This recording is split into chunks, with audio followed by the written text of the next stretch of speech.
பங்குனி மாசம் நல்ல இளவேணிற் காலம் பழனிக்கு வந்தா உன் தெய்வீக யோகம் பழனிக்கு வந்தா உன் தெய்வீக யோகம் உத்திர நாளில் உன் உற்சவ திருத்தேரில் சிங்காரமாக உன் அலங்காரம் கண்டே அலங்காரம் காண நான் ஆனந்தமானே. Download ShareChat.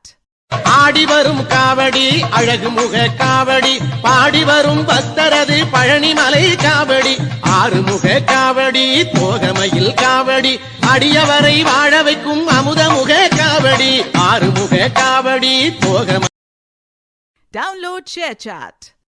ஆடி வரும் காவடி அழகு முக காவடி பாடி வரும் பக்தரது பழனிமலை காவடி ஆறுமுக காவடி தோகமையில் காவடி அடியவரை வாழ வைக்கும் அமுதமுக காவடி ஆறுமுக காவடி தோகமை. Download ShareChat.